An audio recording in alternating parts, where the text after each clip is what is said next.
सभी स्नेही जनों एवं सुधी साधकों को सादर वंदे। जय श्री कृष्ण। श्रीमद् भगवद गीता अध्याय 7 चैप्टर 7 ज्ञान विज्ञान योग। और आज का श्लोक है श्लोक संख्या 2 यानी 2। आइए इसका हम पठन वाचन करें और इस बहुत सुंदर उपयोगी और महत्वपूर्ण श्लोक का भाव जानने समझने का और फिर ग्रहण करने का प्रयास करते हैं। सबसे पहले हम इसका पठन वाचन करते हैं। ज्ञानन्तेऽहं सविज्ञानमिदं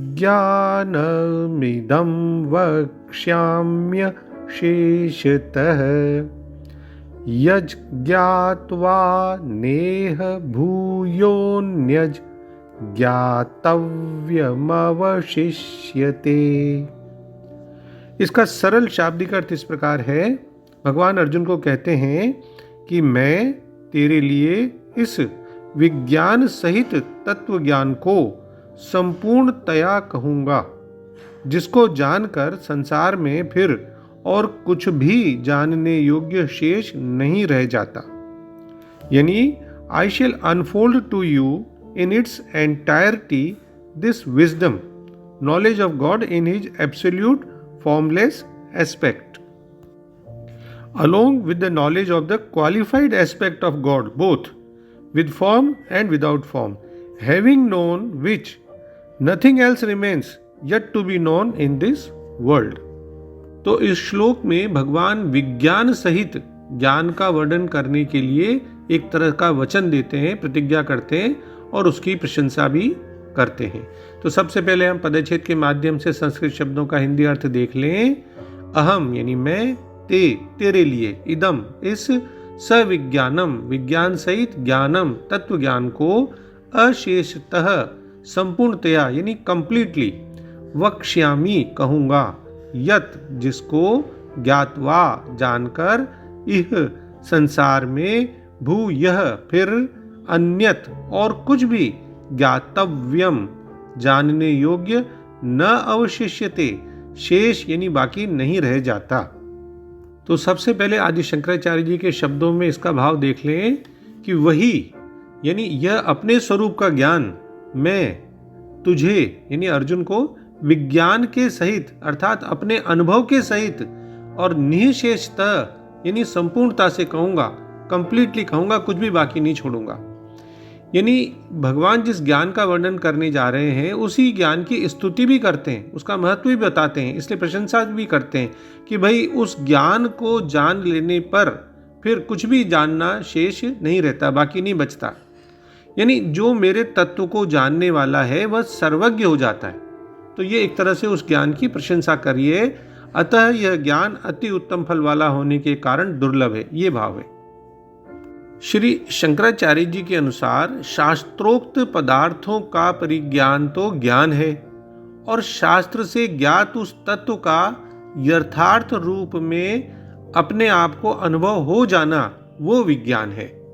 यानी एक तरह से भगवान श्री कृष्ण अर्जुन को ये वचन दे रहे हैं कि भाई मैं न केवल शास्त्रीय सिद्धांतों का वर्णन करूंगा बल्कि तुम्हें आत्म अनुभव के सर्वोच्च शिखर तक भी पहुंचा दूंगा। दूसरे शब्दों में कहें तो अब मैं तुमसे पूर्ण रूप से व्यावहारिक तथा दिव्य ज्ञान कहूंगा। इसे जान लेने पर तुम्हें जानने के लिए और कुछ भी शेष नहीं रहेगा।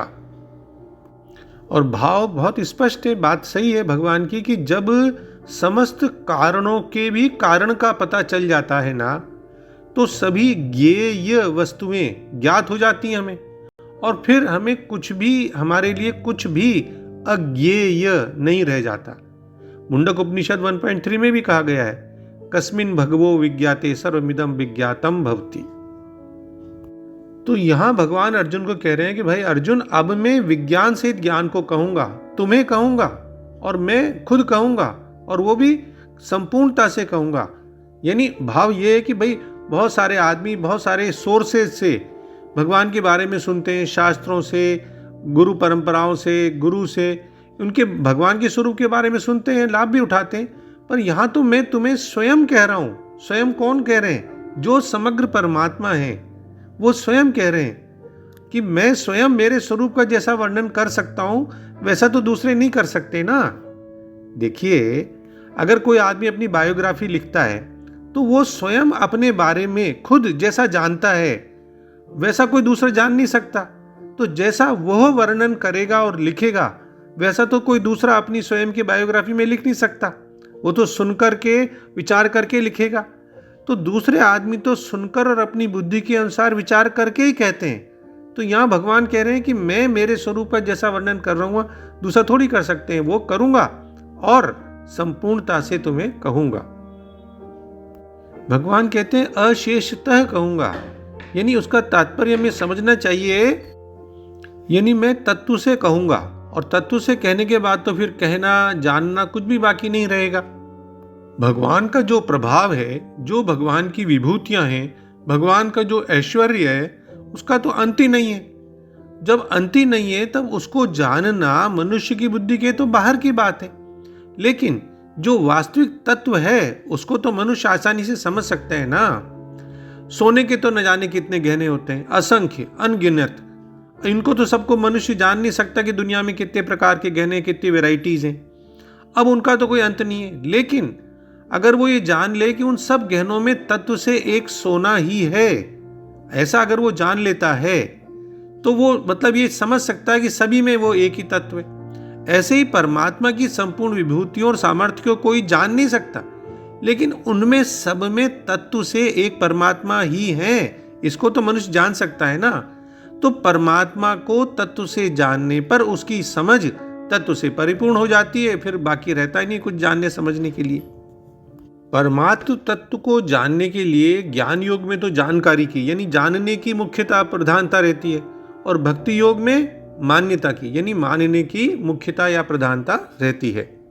ज्ञान और विज्ञान के अर्थ को और अच्छी तरह समझने का प्रयास करते हैं। देखिए, संसार भगवान से ही पैदा होता है और उनमें ही लीन होता है, इसलिए भगवान इस संसार के महाकारण हैं। अब ऐसा जान लेना, मान लेना तो ज्ञान है। लेकिन भगवान के सिवाय और कोई चीज है ही नहीं, सब कुछ भगवान ही है, स्वयं भगवान ही सब कुछ बने हुए हैं, ऐसा अनुभव हो जाना ये विज्ञान है। इसी अध्याय से उदाहरण लेते हैं कि भगवान 4 से 6 श्लोक तक कहते हैं अपरा परा प्रकृति मेरी है, इनके संयोग से संपूर्ण प्राणियों की उत्पत्ति होती है, मैं संपूर्ण जगत का महाकारण हूं। ये कहकर भगवान ने ज्ञान की बात कही, ज्ञान बता दिया। लेकिन मेरे सिवाय अन्य कोई है ही नहीं। सूत के धागे में उसी सूत की बनी हुई मणियों की तरह सब कुछ मेरे में ही गुथा हुआ है, ओतप्रोत है। 7वां श्लोक इसी अध्याय का। ऐसा कहकर भगवान ने विज्ञान की बात कही। ये देखें इसी अध्याय से उदाहरण 8वें से 12वें श्लोक तक भगवान ने कहा जल में रस, चंद्र सूर्य में प्रभा में हूँ, संपूर्ण भूतों का सनातन बीज में हूँ, सात्विक राजस तामस भाव मेरे से हैं। ये सब उन्होंने बातें बताई। ये कहकर क्या किया, उन्होंने ज्ञान बता दिया। लेकिन फिर वो 12वें श्लोक में कहते हैं कि ये मेरे में और मैं इनमें नहीं हूं, यानी सब कुछ मैं ही में हूं, इनकी स्वतंत्र सत्ता नहीं है। ऐसा कहकर उन्होंने विज्ञान यानी अनुभव की बात बताई।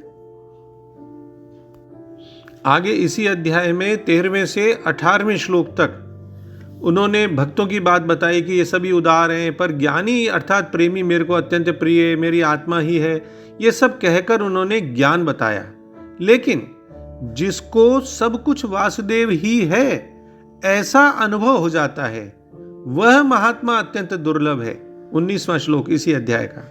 ऐसा कहकर विज्ञान बताया, वासुदेव सर्वम इति। यह अनुभव कर लेना, यह विज्ञान की बात। इस अध्याय का नाम ज्ञान विज्ञान योग क्यों है वो हम उदाहरण देख रहे हैं इसमें।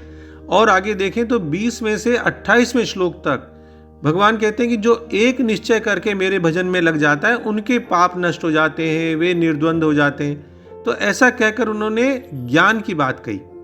लेकिन फिर वो कहते हैं 29वें और 30वें श्लोक में इसी अध्याय के कि जो मेरा आश्रय लेते हैं वे ब्रह्म अध्यात्म कर्म अधिभूत अधिदेव अधि यज्ञ इनको जान जाते हैं, यानी चर अचर सब कुछ मैं ही हूं, ऐसा उनको अनुभव हो जाता है।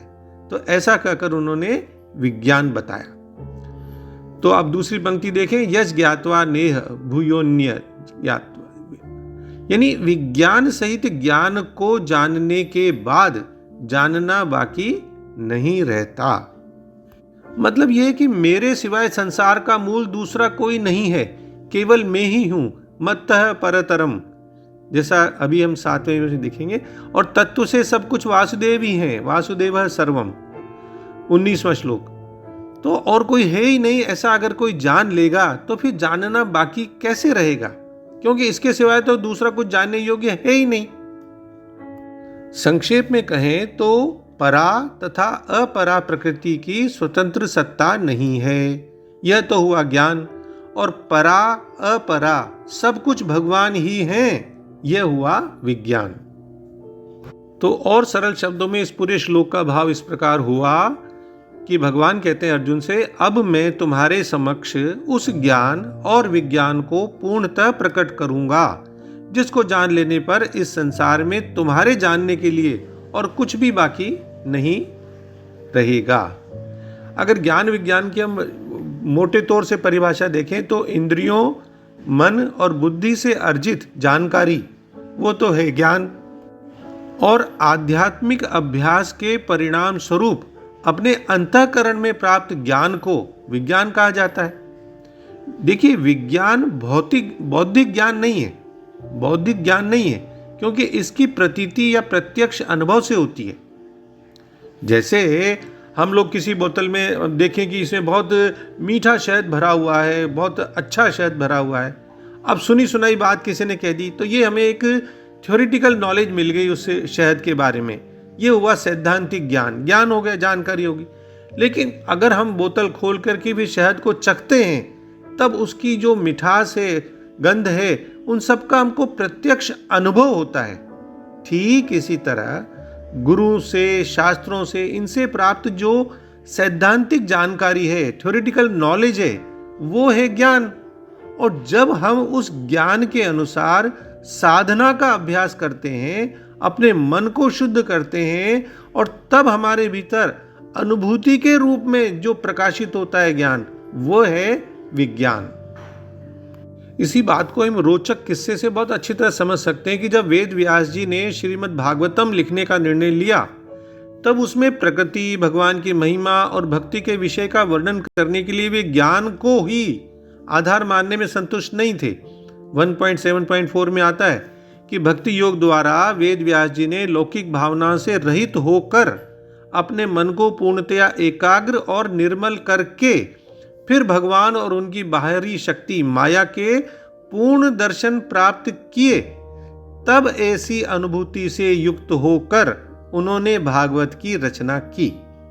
तो भगवान श्री कृष्ण स्पष्ट करते हैं कि वे अर्जुन के भीतर भगवान संबंधित सैद्धांतिक ज्ञान, जो मतलब थ्योरेटिकल नॉलेज है, उसको तो देंगे ही सही, उसको तो उसके भीतर प्रकाशित करेंगे ही सही, और फिर उसे भगवान का वास्तविक ज्ञान प्रदान करने में भी उसकी सहायता करेंगे, वो अनुभव करे। तो इस ज्ञान का बोध जब उसे हो जाएगा तो फिर अर्जुन के पास जानने के योग्य कुछ भी बाकी नहीं रहेगा। यानी अब अर्जुन को स्वयं भगवान अपने भगवान वाले स्वरूप का ज्ञान देंगे। यानी भगवान कृष्ण अर्जुन को प्रत्यक्ष अनुभव से प्राप्त सर्वोच्च ज्ञान की शिक्षा देते हैं, और इसके माध्यम से एक बहुत महत्वपूर्ण संदेश हमें मिलता है कि यदि परमेश्वर को केवल अटकलों से, तर्कों से नहीं, बल्कि प्रत्यक्ष अनुभव से जाना जाए तो मनुष्य को यह एहसास होता है कि भाई अब संसार में जानने के लिए कुछ भी बाकी नहीं बचा है। उपनिषदों में जो घोषणा की गई है उससे भगवान का यह कथन पूरी तरह मेल खाता है कि ज्ञान की समस्त खोज यहीं समाप्त होती है, इसके अतिरिक्त जानने के लिए कुछ भी नहीं है। देखिए, जड़ में अगर हम पानी डालते हैं ना तो वो उसकी डालियों तक, फूलों फलों तक, सब तक पानी चला जाता है। तो जड़ों में पानी देना मतलब फूलों फलों सबको, पत्तियों तक, शाखाओं को पानी देने के समान है। इसी प्रकार जब परम ब्रह्म का ज्ञान प्राप्त हो जाता है तो संसार के समस्त अनुभव उस ज्ञान से समाहित हो जाते हैं। देखिए, इस संपूर्ण संसार के पीछे मूल सत्य क्या है, इस प्रश्न का उत्तर केवल आत्म साक्षात्कार से ही मिल सकता है। यहाँ दो शब्दों का प्रयोग किया गया है, ज्ञान और विज्ञान। ज्ञान का अर्थ हुआ शास्त्रों के अध्ययन से प्राप्त ज्ञान, यह हुआ शब्द ब्रह्म। और विज्ञान का अर्थ है आत्मा की अनुभूति, अर्थात पर ब्रह्म। परम शांति और आनंद इस अनुभूति का फल है, न कि शास्त्रों के अप्रत्यक्ष अध्ययन से प्राप्त ज्ञान का।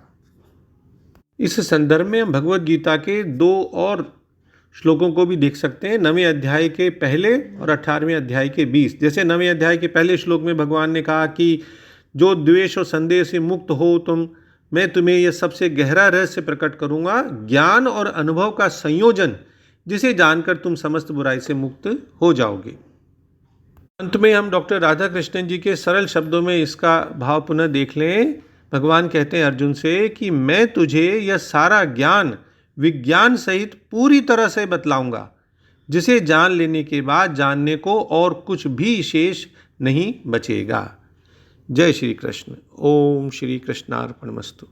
डॉक्टर BK शर्मा के विनम्र प्रणाम और किसी भी भूल अथवा त्रुटि के लिए हृदय से क्षमा। सर्वे भवन्तु सुखिनः, सर्वे सन्तु निरामया।